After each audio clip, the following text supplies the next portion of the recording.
Bem-vindos ao Casa Comum, nosso encontro à quarta-feira com Mariana Vieira da Silva e Duarte Pacheco aqui em estúdio. Bem-vindos. Obviamente, ainda estamos aqui a falar muito do Partido Socialista, Mariana, depois da reunião da Comissão Nacional do último fim de semana, com José Luís Carneiro emergir efetivamente como um candidato praticamente único. Se recuarmos à nossa conversa de há uma semana, Mariana sublinhou que via várias personalidades que podiam eventualmente protagonizar uma alternativa, até disse que eram melhores do que a Mariana. Mas porquê é que ninguém apareceu, Mariana? Bom, muito boa tarde a ambos. Eu julgo que havia dois cenários verdadeiramente possíveis neste quadro. O primeiro era o de fazermos umas eleições nos termos em que elas vão acontecer, com a vontade de as resolver rapidamente. O segundo era um quadro onde era mais fácil aparecerem mais candidatos, mas que obrigaria o Partido Socialista a fazer as eleições, a sua disputa interna depois das eleições autárquicas. E aquilo que eu acho que cabe a quem faz parte de um partido e dos seus órgãos dirigentes é de procurar, durante aquele período, falar com o maior número de pessoas possível. E, portanto, eu, a partir daqui, só falo por mim. Tenho também a vantagem de ter neste espaço, às segundas-feiras, nesta rádio, o Fernando Medina, mas a conclusão que eu tirei dos contactos que fiz, e que também sei que outras pessoas do Partido Socialista fizeram, é que eram indesejadas disputas antes das eleições autárquicas. E por isso, eu além de ter percebido que elas eram indesejadas por muitos candidatos, também me parece que elas não serviriam para o propósito que eu acho que deviam servir, que é contribuir para a tal reflexão. Ninguém vai fazer uma reflexão profunda que ponha em causa até posições que o Partido Socialista tem sobre alguns temas há algum tempo, a pouco tempo de eleições. E, portanto, o Partido Socialista optou por um calendário mais acelerado. Eu discordo desse calendário, mas a consequência que retiro é que neste momento não faz sentido fazer aquilo que me parecia mais importante ao Partido Socialista, uma disputa séria, aprofundada, com debates abertos e participados. Quando é que essas questões estratégicas vão ser debatidas neste calendário? Bom, neste calendário passa a haver um papel central do secretário-geral eleito e da forma como os procurar desenvolver. Mas eu chamo a atenção para o facto do Partido Socialista não ir ter o Congresso agora.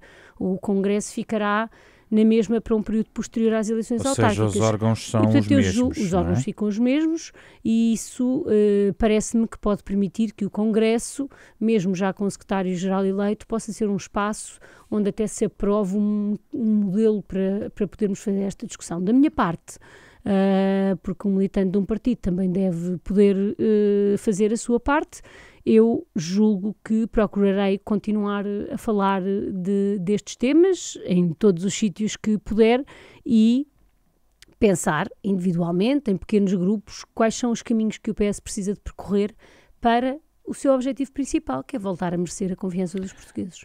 Se José Luís Carneiro quiser formar uma liderança mais partilhada, com diversas tendências, a Mariana estaria disponível para essa direção do José Luís Carneiro? Eu acho que não se comentam convites que não se receberam, mas eu tenho a certeza que José Luís Carneiro tentará, conheço-o muito bem, tentará ter uma direção muito abrangente. Tenho a certeza absoluta que isso será assim. Mas a Mariana pode dizer que não está disponível. Certo, mas não vou ter aqui conversas por interposta pessoa, porque acho que isso não faz sentido Mas nenhum. tal como disse, por exemplo, nas autárquicas, aqui neste espaço, também falámos um pouquinho sobre... Mas não disse antes de conversar com o secretário-geral do meu partido, disse depois. A questão para mim não é essa. Eu tenho a certeza, e isso é um elogio que faço a José Luís Carneiro, que ele procurará fazer uma direção o mais abrangente possível. Eu não acho é que isso seja substituto do debate que o Partido Socialista devia ter tido agora e que há de ter que encontrar formas de fazer. Já voltamos aqui. Duarte, como é que viu aqui a discussão? Eu sei que é seara alheia, a verdade é essa, mas deste ponto de vista... Não é assim tão alheia, não é alheia, não é alheia, são bastante não parecidos. É alheia, de facto. Estou só aqui a tentar dramatizar. Mas, Duarte, como é que vê esta potencial liderança de José Luís Carneiro no Partido Socialista, no equilíbrio do poder e neste novo ciclo legislativo? Em primeiro lugar, uma boa tarde e, de facto, não me compete interferir ou dar qualquer sugestão sobre quais os melhores caminhos para o Partido Socialista.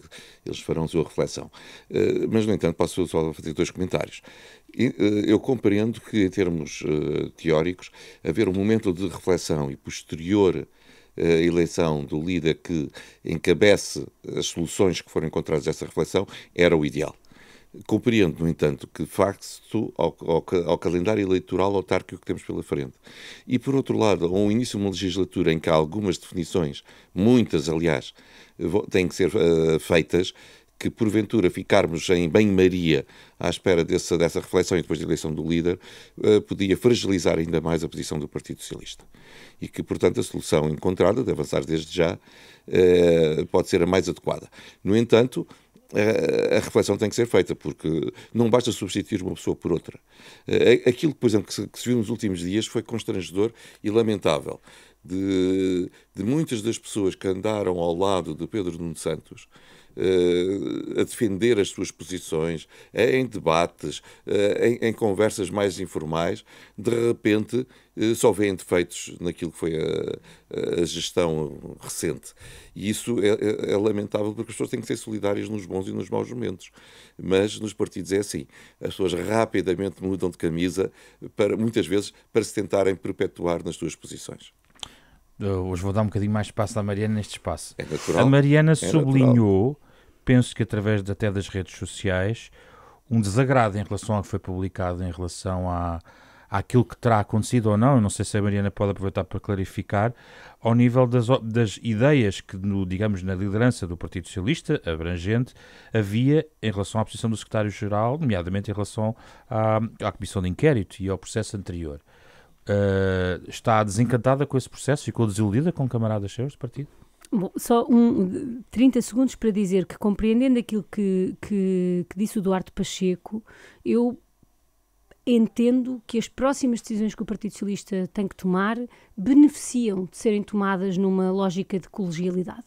É bom para o Partido Socialista, a primeira terá sempre que ser, porque ainda não haverá secretário-geral, portanto, sobre a viabilização, sobre a votação da noção de rejeição do PCP, mas parece-me que num momento deste até beneficiávamos de decisões mais colegiais. Dentro do Partido Socialista. Precisamente por elas forçarem, vou utilizar esta palavra, o debate e o compromisso de cada um de nós, que faz parte desses órgãos, com a solução encontrada. E vê sinais que José Luís Carneiro está inclinado para essa solução estratégica interna? Eu diria que sim.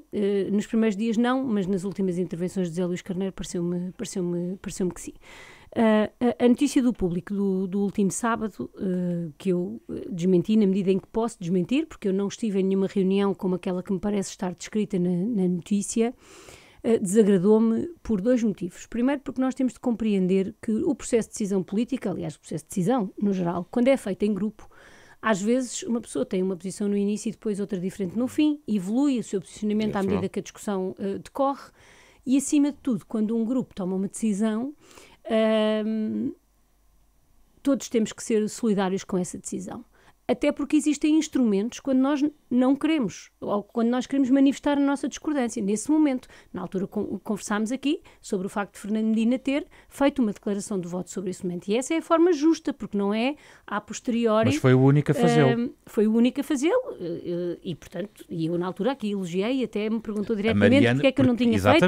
E eu respondi. E, portanto, independentemente da posição sobre aquela matéria e da forma como cada um contribuiu para essa discussão, eu não me revejo em revisionismos e 2 meses depois ou 3 meses depois vir dizer eu na altura disse A ou disse B, não me parece a forma certa de ser solidário e de participar nas decisões coletivas. Eu aqui, em alguns temas que nós fomos conversando, fui mostrando a minha divergência num ou noutro ponto, mas esta decisão é uma decisão de outra natureza. E uma vez tomada, está tomada. Quem não queria concordar está também no seu direito, mas era naquele momento que o devia ter dito e não agora a posteriori. Agora, do ponto de vista estratégico, Mariana, em relação a aproximações à AD ou não, José Luís Carneiro, de certa forma, sinaliza uma viragem mais ao centro, até eventualmente mais de diálogo com a AD. do ponto de vista estratégico, é esse o caminho? Nós teremos tempo a discutir isto, mas é este o caminho que o Partido Socialista deve traçar?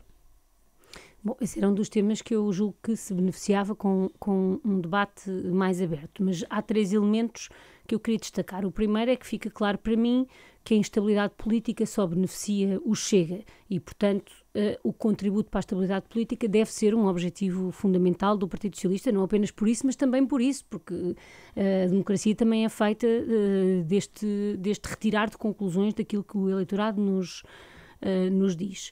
Em segundo lugar, eu sempre aqui defendi para vários temas, não apenas para aqueles tradicionais, esse tipo de diálogo. E julgo que ele, em temas que são de emergência neste momento, como é o caso da habitação, eles devem existir, e até chamei a atenção que durante décadas o PS e o PSD mantiveram um diálogo muito forte e nunca divergiram, por exemplo, em matérias relacionadas com a imigração. As leis foram sempre muito estáveis e que era prejudicial que tivessem deixado de ser assim. Dito isto, não me parece, pelo cenário que vamos vendo, até pelas provocações, digamos assim, pelas cascas de banana que tanto Chega como a Iniciativa Liberal têm deixado à AD, não me parece que possamos estar a falar de uma espécie de carta branca, de se dizer, venha o que vier, nós aqui estamos. O Partido Socialista representa um conjunto de princípios e um conjunto de eleitores e de posições, deve dialogar, deve mostrar que quer contribuir para a estabilidade, e eu volto a dizer que ao longo deste ano contribuiu, mas deve mostrar... Deve aprofundar esse caminho? Mais disponibilidade para entendimentos de fundo com a AD? É que eu não tenho esse relato, eu não faço esse retrato do ano que passou. O que acontece é que muitas vezes, do ponto de vista da posição política, dos discursos, isso era mais afastado. Agora, em toda a legislação fundamental sobre a execução de fundos europeus, sobre matérias de contratação pública e outras, houve sempre a capacidade do PS se aproximar na eleição das principais personalidades que ao longo deste ano a Assembleia da República elegeu, na viabilização do orçamento. Portanto, a questão é que muitas vezes o tom foi divergente da efetiva garantia de estabilidade que me parece que aconteceu. O caminho que Zé Luís Carneiro destacou nos últimos 2 dias, de, por um lado, começar por pôr nas mãos da AD aquilo que tem que afirmar sobre as condições em que vai negociar com o Chega e com a IEL algumas matérias, e por outro, como é que quer construir essa estabilidade, parece-me certo, e também... Eu não gosto da expressão linhas vermelhas, mas no fundo de podermos apresentar as condições que o Partido Socialista tem para fazer parte dessa estabilidade política. Condições que não são para exatamente o quê? Para contribuir para a estabilidade política. Eu vou dar um exemplo. Não é um acordo de viabilização de orçamentos? Eu julgo que esta conversa do AD vai gerir medida a medida, que até na Constituição vai negociar medida a medida, não é um caminho que põe em risco a democracia, porque no fundo o que a AD está a querer dizer é que o PS tem a obrigação de garantir a estabilidade do governo, através da aprovação dos orçamentos, etc., e que isso dá total liberdade ao governo de negociar, seja o que for, em matéria, por exemplo, de revisão constitucional. Ora, isso não me parece um equilíbrio minimamente saudável para a nossa democracia. Mas então a AD deve dizer ao que vem, por um lado, mas o PS não deve deixar de apresentar linhas vermelhas, é isto? Não, eu realcei precisamente que não gosto da expressão linhas vermelhas, porque não é isso que está em causa. Agora, se o Governo quer negociar revisão constitucional e afins com o Chega e com a Iniciativa Liberal, então porquê é que cabe ao Partido Socialista aprovar os orçamentos? Eu não consigo compreender essa lógica. Então, nos alicerces da democracia... vamos negociar com os extremos e depois em medidas onde, na verdade, a negociação, o acordo é mais à direita, vamos contar com o Partido Socialista. Uma nota final sobre isto, eu sei que já gastei muito tempo, só para dizer que me parece que nós precisamos de olhar para os orçamentos de Estado de outra maneira. A forma como o Orçamento do Estado se transformou numa espécie de moção de confiança ou de censura cada ano, não contribui para a estabilidade política, e qualquer governo pode decidir, por exemplo, não ter cavaleiros orçamentais, principalmente em medidas que sabe que tem acordo, tem maioria no Parlamento para aprovar. E, portanto, colocar certas medidas que o governo sabe que conta com o voto favorável da IEL e do Chega no orçamento é uma provocação.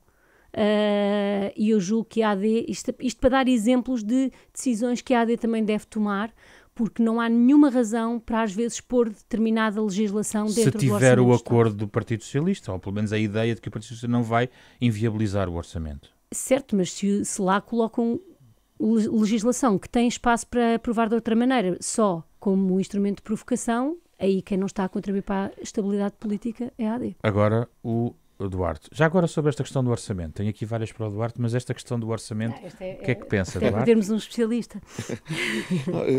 Eu concordo inteiramente. Nós temos a má prática com os sucessivos governos. Nos últimos anos têm vindo a diminuir, verdade. Mas a má prática de incluir tudo e um par de botas no orçamento. Porventura, para facilitar o processo legislativo e ser mais rápido do que estar a promover debates atrás de debates, os governos fazem isso. Até alterações aos Conselhos Superiores de Magistratura, por exemplo, já apareceram em sede orçamental. Portanto, isso devia tentar-se limitar ao máximo. E se o governo tiver à partida, como eu acho que era o adequado, que José Luís Carneiro pudesse, sendo secretário-geral do Partido Socialista, dizer: em condições normais nós asseguramos a estabilidade e estamos disponíveis para viabilizar os orçamentos. Não esperar pelo último minuto, através de uma conferência de imprensa, para dizer aquilo que podia ser dito 6 meses antes, como aconteceu com o Pedro Nuno Santos. Mas à partida, desde que vocês também não exagerem e não coloquem coisas que vocês sabem que é impossível nós aprovarmos e iríamos ler isso como uma provocação. Vai ser a tentação da provocação? Acha que vai existir? E isto devia ser dito logo à cabeça. Porque se isto tivesse dito logo à cabeça, a tirar responsabilidade muito mais para o Governo, para precisamente apresentar um orçamento mais enxuto, que com as medidas que têm de acordo com o seu programa, naturalmente, mas uma coisa mais enxuta que não provoque o Partido Socialista, que pode estar disponível à partida para viabilizar. E essas questões que sejam mais provocatórias para o Partido Socialista, mas que possam ser aprovadas autonomamente, sejam aprovadas autonomamente. Ou seja, sejam apresentadas autonomamente.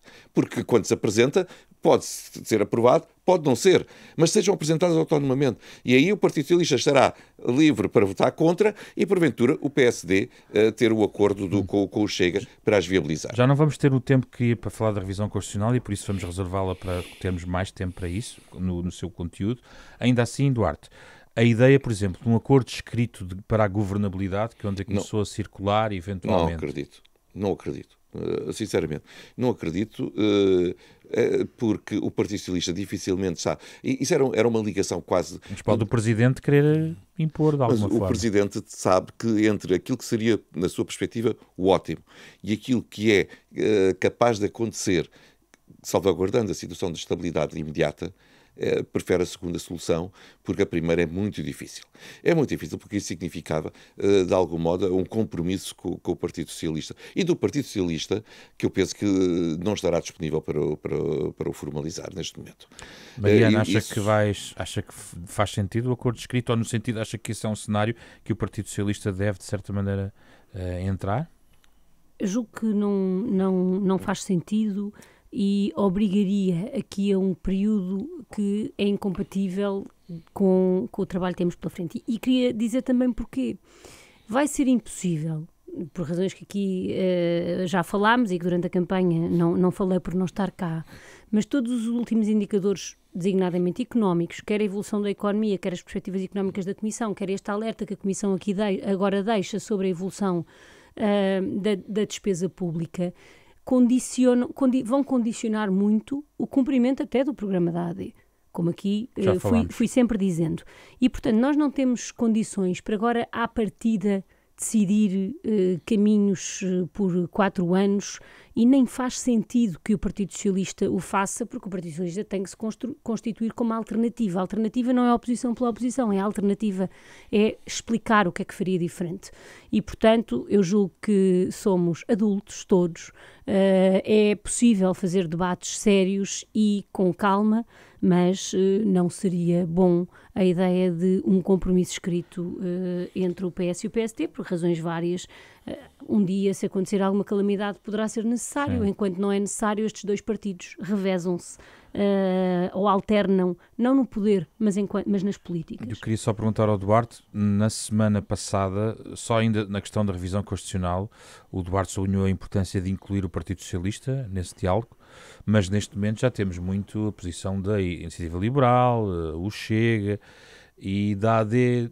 Estamos à espera de perceber O que é que acha que a AD deve fazer neste momento em que estão apresentadas as cartas, pelo menos, ou estão pré-anunciadas as cartas nas outras formações à direita? Pré-anúncios, naturalmente. Ora bem, isto claramente foi uma ideia da Iniciativa Liberal para dar um sinal de vida. Compreendeu que, depois das eleições, tinha perdido valor de mercado, não contava para nada, e como não contava para nada, teve que dizer: eu estou vivo e quero mostrar que estou vivo. Foi claramente essa a intenção, porque isso não passa pela cabeça de nenhum português que esta seja a prioridade das prioridades. As pessoas que não têm médico de família, ou as forças de segurança que exigem melhores condições de trabalho, se lhes perguntar, a Mariana que andou em campanha, se ouviu algum português nos mercados dizer: por favor, avance com a revisão constitucional, pronto, calmo. É uma questão ideológica à direita? Agora, mas isso, uma tentação mas isso ideológica? Ainda é pior. Mas ainda por cima se entra no preâmbulo. Não, e ainda é pior. Quer dizer, pela primeira vez na história da nossa democracia, o centro-direita tem 2/3 para fazer a revisão constitucional. 5 minutos depois, vamos já fazer a revisão. Dá a sensação de que é um revanchismo, que quer ir ao pote à pressa. Calma. E a AD deve ter calma? E a AD, e já agora, terá calma nesta perspectiva. A partir do momento em que entre a Constituição aquilo que diz, e que sabemos que as normas são o que são, a partir do momento em que é aberto por uma força política, há 30 dias para os outros partidos apresentarem. E, naturalmente, a AD vai ter que responder. Como aconteceu no último processo. Isso mesmo, há de ter que responder, tal como o PS, todos são convocados a participar. Portanto, não há a lógica da exclusão, não. Todos são convidados a participar. Ou então, chegávamos à conclusão que não queremos revisão constitucional nenhuma e chupávamos isto tudo logo à cabeça. Portanto, o processo já está aberto, já tinha sido aberto e depois foi interrompido por uma antecipação de eleições. Há muito trabalho já feito que, porventura, pode ser repescado, não formalmente, mas quer dizer, as normas em que já houve acordo podem voltar a ser postas em cima da mesa, quase na lógica de ratificação daquilo que se tinha alcançado previamente. E, portanto, isso deve ser feito. Nesse debate, como é óbvio, ninguém está excluído. E a AD tem que apresentar o seu projeto dentro deste prazo, na lógica reformista, não revanchista, mas numa lógica reformista, e estar aberta a negociar com todas as forças políticas, tal como já tinha acontecido no passado. Tema a que voltaremos nas próximas semanas. Vamos ao tema europeu. Neste tema, vamos à questão de Bruxelas e à negociação que está em curso, enfim, também pré-anunciadas, digamos, a marcação de posições em relação aos próximos ciclos de dinheiros comunitários. Mariana, aqui ouvimos nos últimos dias os ministros da Agricultura, em particularmente temos aqui uma posição de alguns países relevantes, e aqui o interesse português é também relevante, em relação à forma como os dinheiros da agricultura vão ser, no fundo, incluídas nesse novo envelope financeiro. Há a ideia de combater uma certa centralização por parte de Bruxelas e obviamente, há uma posição de resistência. É uma posição de resistência que faz sentido? É apenas e só defender o interesse português ou também é bom para a União Europeia? Bom, queria enquadrar o debate. Quando a Comissão Europeia lança o PRR, foi sempre com um compromisso que a preparação do próximo quadro de fundos comunitários teria em conta, por um lado, a experiência do PRR, e aqui só em breves segundos, no fundo, a ideia de ter reformas e investimentos e não uma lógica de comparticipação de despesa como nos fundos da política de coesão e da política agrícola comum a coisa se passa, e de retirar dessa experiência o que de bom existisse para influenciar o futuro da política de coesão e também dos fundos da agricultura.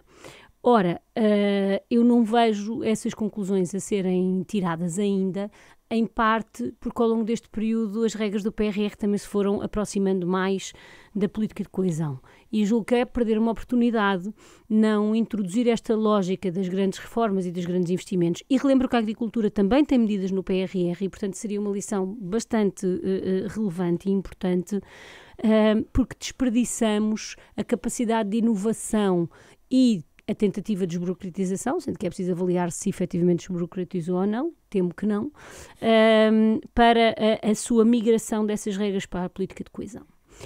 E depois dizer que nós não podemos querer o melhor de dois mundos. A política de coesão nos últimos anos serviu para enfrentar muitas crises. Em muitos momentos foi preciso dizer o dinheiro da política de coesão serve para o combate à pandemia, serve para o combate à inflação, serve para a resposta à guerra da Ucrânia. Se fizermos isto, ou se queremos manter esta lógica, então faz sentido desburocratizar o processo de realocação de fundos que estes processos implicam. Nestes momentos, toda a gente que quer desburocratização e uma gestão mais ligada aos investimentos e às reformas prefere manter a gaveta separada, e é este o debate que nós estamos a viver. Aqui é a gaveta da agricultura. Exatamente. Tem os tais dois pilares, a agricultura e o desenvolvimento. Mas não há nenhuma razão para que, mesmo existindo um fundo único, e o PRR mostra isso, não continuasse a haver lógica de pilares ou de prioridades. Mas, por exemplo, Portugal já afirmou, o ministro atual ainda, diz que seria dramático se houvesse esse fundo único. Pronto, mas é seria preciso o fim perceber da porquê. PAC, pronto, da Comissão Pois, mas era preciso perceber porque é que isso significa, porque, por exemplo, no PRR, o dinheiro que foi alocado à agricultura não foi usado por mais ninguém, continuou a ser alocado à agricultura. E, portanto, eu compreendo, a PAC é algo em que dificilmente se pode mexer e, portanto, se isto for para a frente, julgo que podemos esperar aquelas imagens de tratores a cercar Bruxelas, porque é isso Portugal, não é? Porque é isso que normalmente acontece. Eu não rejeito as dificuldades do debate. O que nós não podemos é querer sempre dizer que queremos fundos europeus mais desburocratizados, mais flexíveis para acompanhar o andar dos tempos, e depois, sempre que se tenta mexer, toda a gente quer a sua microgaveta. Isto não é só sobre agricultura, é a mesma coisa nos fundos regionais face aos outros, é a mesma coisa nos fundos para a mobilidade. A agricultura é só mais visível e tem um poder de reação muito maior. E, portanto, acompanharemos esse debate. Eu só me ponho na posição de, se não queremos mexer nada, mesmo na lógica como as gavetas se organizam, depois não podemos pedir que os fundos tenham a capacidade de ir atrás dos problemas do momento e da forma como o mundo tem mexido nos últimos anos, pode mesmo ser necessário. Sendo que é uma posição de 14 países, portanto em 27, onde está a França, Portugal e, por exemplo, Espanha. Duarte, como é que vê esta discussão? A necessidade de rever o orçamento comunitário todos reconhecem. O problema é que quando se vai rever e pensa-se a mexer em alguma coisa, como dizia a Mariana, podes começar pela gaveta do lado e deixar a minha como está. Há uma gaveta que é muito grande em França, agora, por exemplo, que é um país extremamente... O caso extremamente... aqui da política agrícola comum, nós temos que pensar duas coisas. Em primeiro lugar, é a primeira das políticas europeias, que chegou a ter até mais de 2/3 do orçamento comunitário. Esta vem lá desde 57. E por isso é tradicional que haja aqui uma resistência maior até do que em outras áreas que são mais recentes. Segundo lugar, o peso da agricultura, como agora já se reparou em outras áreas também, é muito importante na lógica até da segurança europeia. Nós não podemos estar dependentes. Nós podemos viver com mais camisolas ou menos camisolas, podemos viver com mais telemóveis ou menos telemóveis, mas não podemos viver sem alimento. E, portanto, é uma questão de segurança europeia, que por isso é que tem tantos fundos alocados. Agora, a flexibilidade é fundamental, mas a flexibilidade é fundamental e pode ser alcançada, porventura, logo pela redução, de facto, da burocracia, que toda a gente se queixa, que fomos criando mecanismos atrás de mecanismos, até para proteção de eventuais fraudes, etc., que sabemos que no passado existiram, mas que tornou quase ingerível e impraticável o próprio modelo da política agrícola comum. Se calhar convinha começar por aí. E começando por aí, conseguimos aliviar muita da pressão que os agricultores hoje sentem quando se fala em qualquer alteração à PAC. Porque se lhes dessemos maior facilidade de acesso, maior facilidade na resposta e acesso mais fácil aos fundos que existem, se calhar estávamos a poupar tempo que as pessoas consideram importantes. E aí já se consegue dando com uma mão, poder com a outra moldar aquilo que é preciso fazer em termos de flexibilidade financeira. Flexibilidade, no fundo, a burocracia, mas apesar de tudo a rigidez está no dinheiro. Se querem manter o mesmo... No final. Mas a mesma parte. Se nós conseguirmos poupanças numas áreas, poderemos, porventura, até ter alguma flexibilidade na redução global. Porque sem isto, nós não vamos a lado nenhum. E quando temos à porta países que querem entrar, que irão ser altamente consumidores de verbas da política agrícola comum, ainda mais está a falar urgente, do alargamento, não é? Alargamento, ainda mais urgente se torna a reforma, Mariana, a reforma financeira. Sobre esta questão. Não, é que, por vezes, de onde é que vem a rigidez e a burocracia? Um agricultor que tenha projetos no âmbito da PAC, projetos no âmbito do PRR e no âmbito dos programas regionais da política de coesão, e são muitos, tem 3 sistemas de regras completamente diferentes e de reporte completamente diferente. A burocracia existirá sempre, até porque a necessidade de controlar se há ou não duplo financiamento, se o dinheiro foi efetivamente gasto, todos conhecemos no passado os problemas que deu. A questão é que ter 3 sistemas de regras, por exemplo, é muito mais burocrático do que ter apenas um.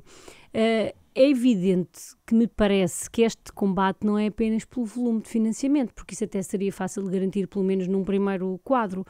O que está em causa é a sensação de que naquele dinheiro nunca se mexe, ou só se mexe nos termos em que, e aqui há sempre uma aliança entre os beneficiários e os serviços e a burocracia da Comissão, que também prefere manter sempre o status quo, e o que me parece é que é perder uma oportunidade não avaliar como é que o PRR, que tinha uma lógica diferente, e tem uma lógica diferente, mesmo apesar da alteração de regras a meio do tempo, podia ser mais benéfico para quem quer investir nesta área. Uma avaliação europeia do mecanismo?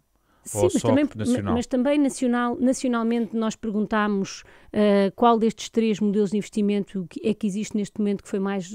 Nós queremos associar o modelo, a forma como o dinheiro é pago à estratégia económica e, neste caso, agrícola. E isso não tem necessariamente que estar relacionado. É possível ter um programa tipo PRR com a mesma lógica dos 2 pilares da PAC. É possível, é só continuarmos a achar que a estratégia é essa. E, portanto, esta confusão sistemática entre a dimensão burocrática e a dimensão da política pública, neste caso da política agrícola comum, tem prejudicado a eficácia dos fundos europeus.